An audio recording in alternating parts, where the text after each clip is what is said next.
Hi friends, అందరూ బాగున్నారా? ఈరోజు చూడండి మా గార్డెన్ అనమాట. రోజా చెట్లు అయితే మా ఇంటి పక్కలో అయితే నాటుకున్నాం అనమాట. చూడండి ఇంకొచ్చేసి చూడండి చిన్ని చిన్ని చెట్లకే అసలు అయితే పూలు అయితే చాలా బాగా వచ్చాయి అనమాట. నాకైతే చాలా బాగా నచ్చింది ఈ రోజా పూలు అనేది. రోజు చూస్తా అంటే అసలు అయితే చాలా అంటే చాలా బాగుంది. చిన్ని చెట్లు అనమాట. చిన్ని చెట్లకి ఇన్ని పూలు వచ్చినాయి.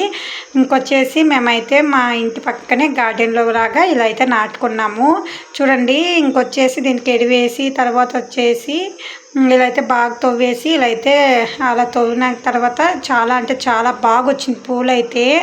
చూడండి మీరు కూడా ఇలా గార్డెన్ లాగా పెట్టుకుని ఇంటి పక్కలో పెట్టుకోవచ్చు. చాలా బాగుంటుంది. చూడండి మీకు ఏ రోజా పువ్వు ఇష్టం అనేసి కూడా కామెంట్ చేయండి. ఎట్లుంది ఈ రోజా చెట్లు ఎలా ఉందని కూడా కామెంట్ చేయండి. చూడండి మేమైతే ఇలా అయితే రోజా చెట్లు ఇలా అయితే పెట్టుకున్నాం. చిన్న చిన్న చెట్లకే రోజా పూలు అయితే చాలా బాగా వచ్చిండాయి అనమాట. నాకైతే చాలా బాగా నచ్చింది. మరి మీకు ఎలా ఉంది అనేసి కూడా కామెంట్ చేయండి. ప్లీజ్ లైక్ చేయండి, సబ్స్క్రైబ్ చేయండి. లైక్ చేయడం మాత్రం మర్చిపోకండి.